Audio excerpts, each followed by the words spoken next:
مجھے تکلیف دے رہے تھے، رسوا کر رہے تھے، تو میں نے اپنے رب سے مدد چاہی، میرے رب کی طرف میں نے توجہ کی، میں نے کہا مالک اب تو ہی میرا مددگار ہے۔ کہتی ہے وہ مجھے مار رہے تھے تو وہ چیل جو ہار لے گئی تھی وہی لے کے واپس آ گئی، اور ہمارے سروں کے قریب لا کے اس نے جب اس ہار کو پھینکا، وہ مجھے چھوڑ کے سائیڈ پہ ہوئے، وہ میری بے گناہی جان گئے، لیکن آپ کو بتاؤں اس دن سے میرا اپنے رب پر یقین اور بڑھ گیا۔ مجھے سمجھ آ گئی کہ جب انسان پورا ٹوٹ جاتا ہے اور جب کوئی چاروں جانب اس کا مددگار نہیں ہوتا تو رب تو ہوتا ہے نا، اللہ تو اس کا مددگار ہوتا ہے نا، وہ تو پھر اپنے اس بندے کی مدد کرتا ہے نا، پھر وہ تو توانائی دیتا ہے نا، وہ تنہا نہیں چھوڑتا، وہ تو آنسوؤں والوں کے آنسوؤں پہ بڑا کرم فرماتا ہے، وہ تو قسم پرسی میں آ جاتا ہے، اس کی رحمت بڑھ کے استقبال کر لیتی۔ او میری ملت کے جوانوں، مزہ نہیں آ جاتا جب ساری دنیا سوئی ہو، ساری دنیا، اور بستر بھی گرم ہو اور نیند بھی پورا غلبہ کر رہی ہو، اور اچانک گھنٹی بجے دماغ میں، آنکھ کھلے، گھڑی پہ نظر پڑے، 3:30 4 بجے کا پیغام گھڑی بتائے، اور کوئی چڑھتی جوانی والا اٹھ کے وضو کرے، اور جب وہ مصلی کھول کے بچھائے تو مدینے والے محبوب کہتے ہیں کہ ہر نماز پہ رب ثواب دیتا ہے، اور جو اٹھ کے تہجد کی نماز پڑھے اسے دیکھ کے تو رب مسکراتا ہے، جو اس کی شان کے لائق ہے، جو اس کی شان کے لائق، وہ مسکراتا ہے، خوش ہوتا ہے کہ میرا بندہ تہجد میں اٹھ گیا، وہ مسکراتا ہے۔ کاش ہماری صبحیں کبھی اپنے مالک کے نام ہو جائیں، کاش کے صبحیں۔ حضرت ابو الحسن رحمۃ اللہ تعالی علیہ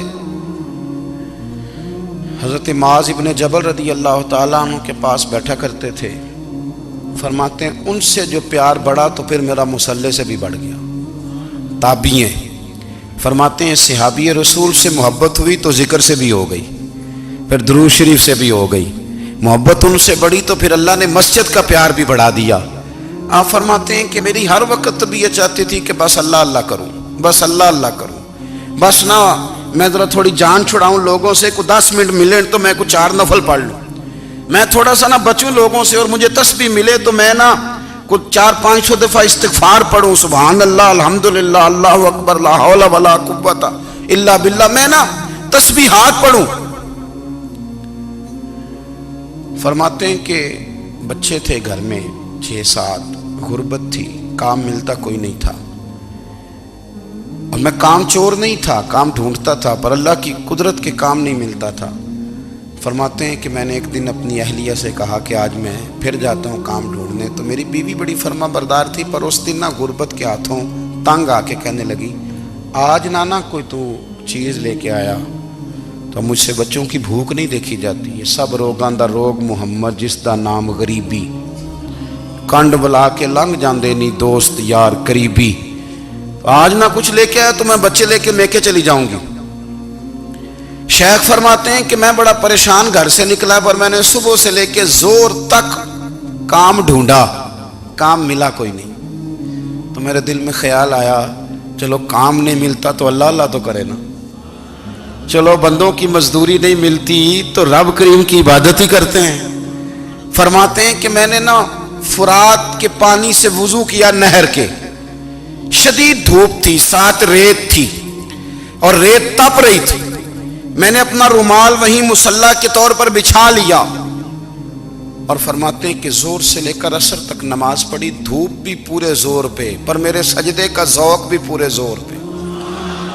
فرماتے ہیں سورج بھی چمک رہا ہے اور رب کی عبادت کا ذوق بھی پورے زور پہ، میں سجدہ کروں تو پھر میرا اٹھانے کو جی نہ چاہے۔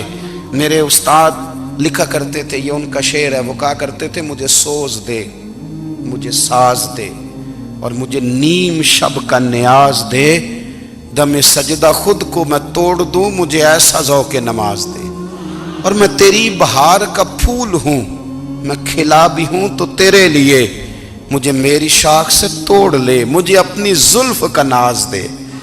بھائی فرماتے ہیں کہ عصر تک میں نے نفل پڑھے، دل ڈھلنے لگا، عصر کی نماز پڑھی اور میں وہاں سے چلا۔ اب میں جب نکلنے لگا تو دل میں خیال آیا کہ چھوٹی چھوٹی دیواریں ہیں گھر کی،